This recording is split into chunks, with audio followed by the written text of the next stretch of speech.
Are you wondering if Idaho winters are for you?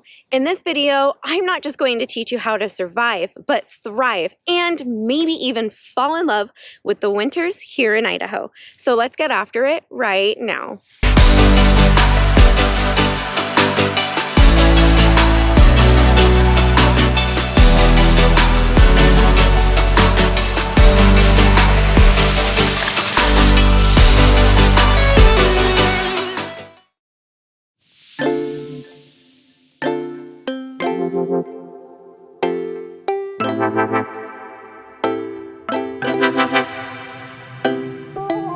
My name is Rachel Basner, and on this channel, I do my very best to answer all of your burning questions about relocating to Idaho. So if you need me to be your eyes and your ears and teach you everything there is about working, playing, and relocating to Idaho, then tap the subscribe button and click this little bell so you never miss one of my weekly videos on living in Idaho.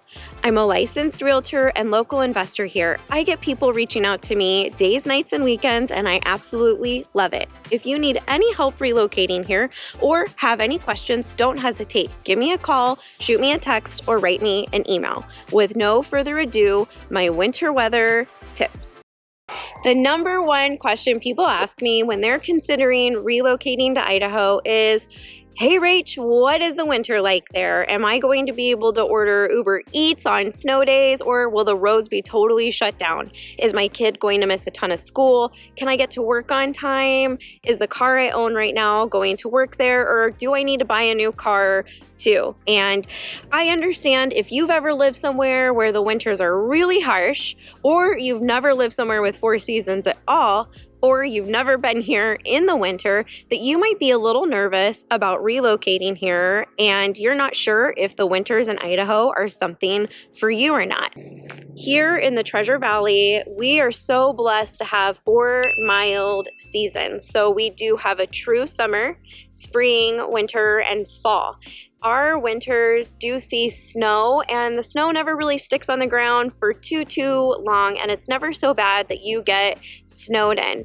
And then most of the winter looks exactly like it does right now. I'm early February, the sun is out, there's a little bit of a breeze. I've got on my cap gloves and a jacket with some warm, fluffy socks and good winter shoes, and I feel pretty great right now. Another thing to keep in mind is a lot of people move here because now they're working remotely. They can live anywhere they want, and Idaho is the place that they always came to vacation in the winter time. The Treasure Valley is mild, but we're 2 hours away from world-class skiing and a lot more snow. And then you can get out of that and come right back here to home to the Treasure Valley and enjoy nice, mild winters. Personally, I think the winters here are the hardest during the inversion. I've talked about the inversion in a couple of my videos, and I happen to consider it a con of living here. So I'm not going to get too far into it because you've probably already heard me talk about it. But if you're not familiar, an inversion is when the cold air gets trapped down below and the heat rises up above the clouds, and those clouds just keep the sun from coming in. There's no movement or in the air. It's pretty still. It is bone-chilling cold during the inversion, and it typically happens after snow, and I don't know the science behind that exactly, but I know there is a correlation, and it gets stinky in the Treasure Valley during the inversion. Crazy world, a lot of smells. This is because we have a big beet factory in Nampa, and it can get stinky out there in Nampa, and then when there's an inversion, that smell from the beet factory kind of filters all throughout the Treasure Valley. I've got my handy phone with notes written down right here, and I'm going to start running through some of my tips and tricks for not just surviving the winter, but thriving. And I am going to share at the very end of this video how to have fun in the snow and really fall in love with the winters here in Idaho. You never know, it might even become your absolute favorite season here in Idaho.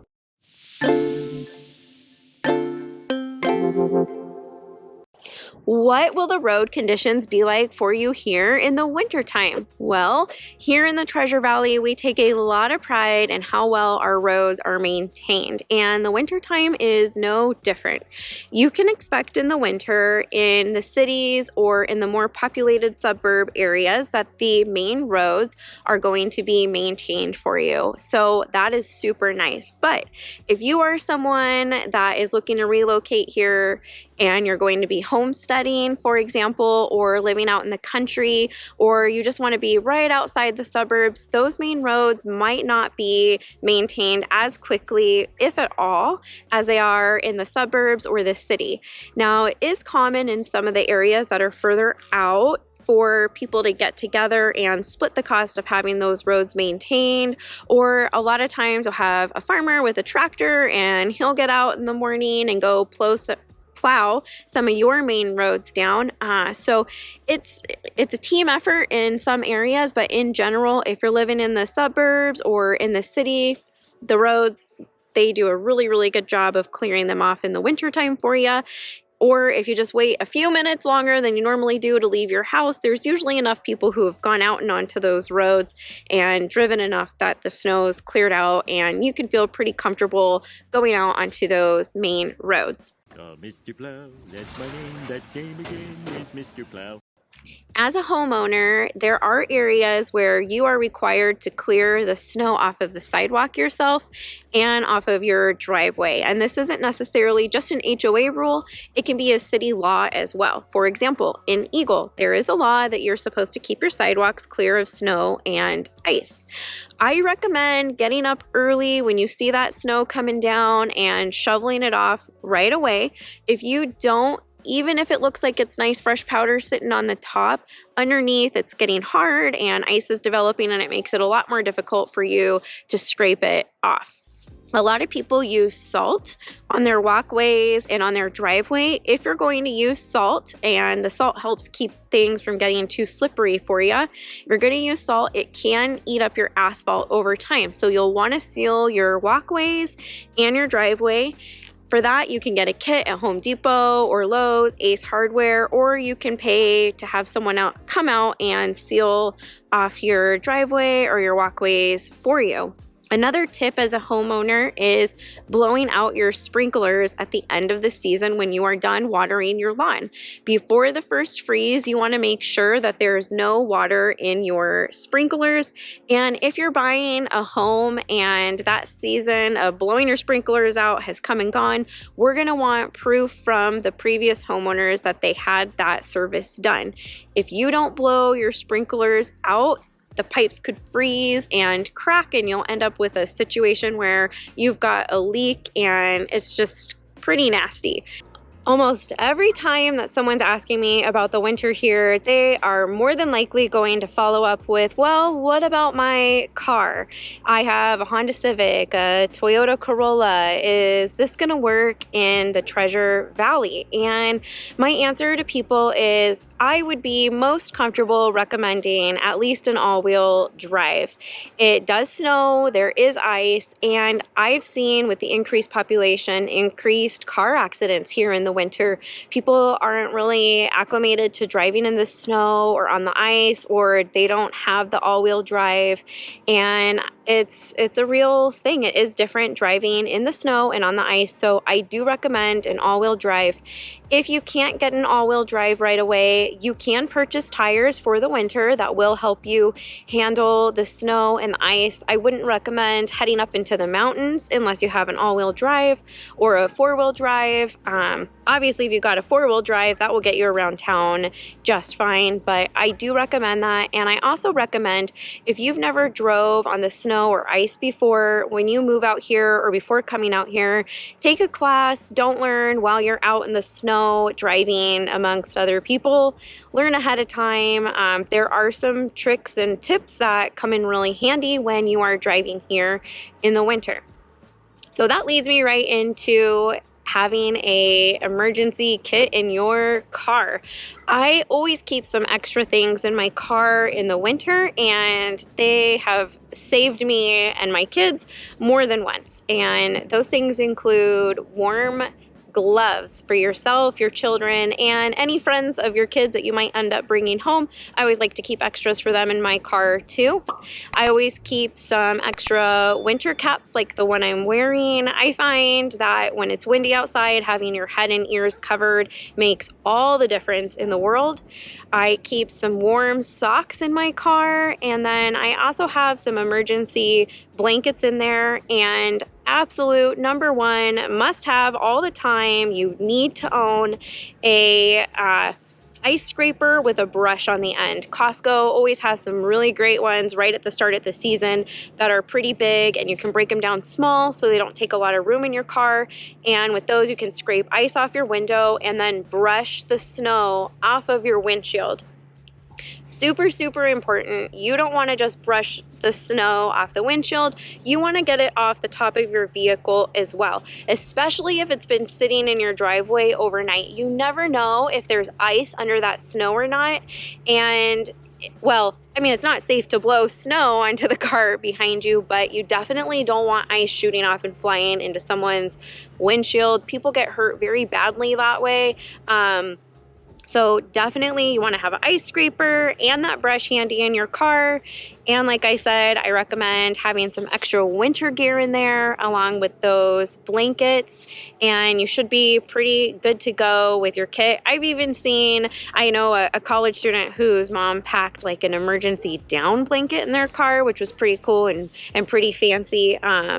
So make sure you get a kit together, and inside your car, you're going to want some all-weather mats. It gets pretty wet and muddy, and let's say you get in your car and you got snow on top of your shoes, that's going to melt down into the floor of your car and get kind of gross. So I think having those all-weather mats really helps with the maintenance of keeping your vehicle nice and clean. Oh, and I take my dog with me a lot of places, and he's a big old 100-pound hog and he gets super muddy. So I always keep extra towels and wipes for him in my car too. So if you're a person who takes your dog out all year round for walks, you might want to keep some extra towels in your car for the dog.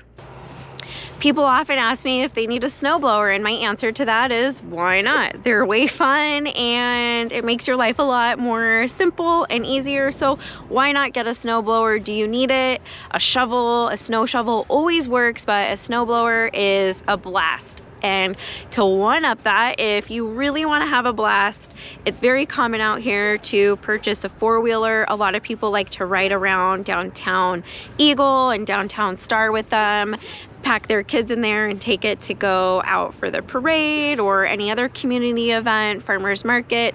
And in the wintertime, you see people who own those side-by-sides and those four-wheelers get a plow attachment for the back of it and plow off their larger driveways and the sidewalks. And I've seen a lot of people going around their neighborhoods and doing it for their neighbors because it's really fun and it's super neighborly. And here in Idaho, we're really into community and being really neighborly. So do you need a snow blower? No, but they're really fun. And do you need a four-wheeler or a side-by-side with a plow attachment? Absolutely not, but that's even more fun than the snow blower. In my previous life, I was a nurse at a trauma center in downtown Seattle, and we did a lot of wound care. I fell in love with it and ended up specializing in wound care. And you're probably wondering why the heck I would be bringing that up in a video about living in Idaho in the wintertime. The reason is it is so dry here in the winter that it is extra important to take really good care of your skin and keep it healthy and intact, especially if you are someone with diabetes or any kind of cardiac issues. I would hate for your skin to be so dry that it cracks and you have issues with wounds that aren't healing. So in order to prevent that here in Idaho, how to keep your skin healthy when the weather is this dry is just take a trip down to our local drugstore, and in the pharmacy section they have special products for diabetic feet. Even if you don't have diabetes and maybe you're over the age of 70 or you have any other kind of circulatory problems, you're going to want to layer your skin up with some of these products at night and put some socks on over your feet to make sure you keep that skin really nice and hydrated. And then in addition to that, no matter who you are, you might want to purchase a humidifier for the rooms where you're sleeping at night. That helps keep the rooms a little bit more moisturized so you're not waking up with a dry throat or dry, cracking, itchy skin. And if you're like me and you're super into skincare and you have naturally dry skin here in the winter time, I have a couple great products that I recommend adding to your skincare routine at night and in the morning. If you have any questions about how to keep your skin healthy, that's another thing. I would love to help you out and recommend some of my favorite products to you. I don't sell anything in the skincare arena.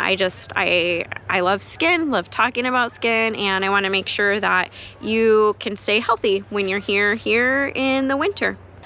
Okay, on to the best part, Idaho winter sports and activities.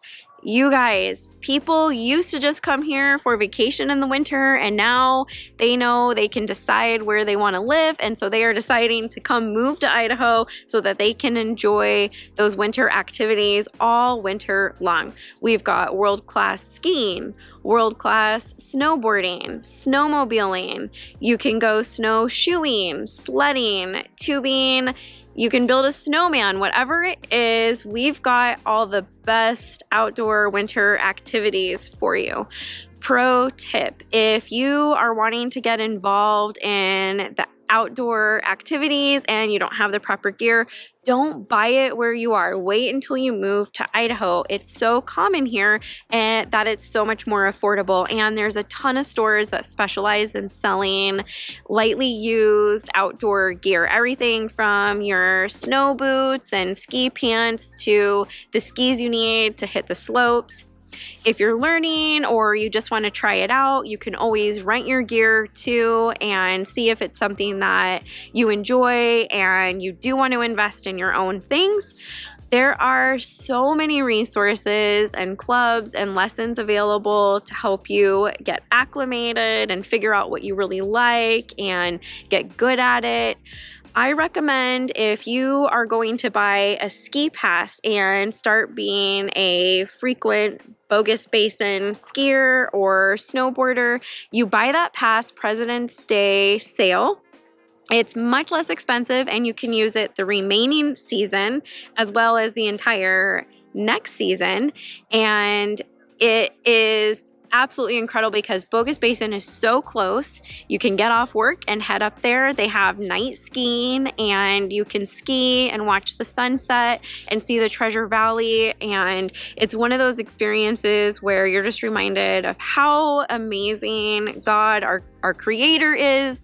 He just made the Treasure Valley like an extra special place and it's so beautiful from up top of Bogus Basin. So I say don't just come to Idaho and get through the winter, get after it in the winter time and make winter your favorite time of year. There's so many great things going on in the community here in the winter time. We've got tons of Christmas festivals in Nampa. There's an ice. Wait, let's pause this. Did I just say Nampa, Idaho? I meant Caldwell, Idaho. Caldwell, Idaho has so many amazing festivities during the holiday season. And now that we've clarified that, we can press play again. There's an ice skating rink. It's outdoors and it's so fun to go there and go ice skating and get some hot chocolate. There's fire pits all around. There's also a river that people will decorate their boats with lights and go down the river out there, and it's decorated all over Nampa. So it's a really fun place in the winter at Christmas time to go and visit. In Meridian, we have the Scentsy. They're the little warmer melters that you put in a little warming jar and it makes your house smell really good. Their headquarters is here in Meridian and they do a beautiful job of lighting up their headquarters, and a lot of people head over there and go visit it at Christmas time.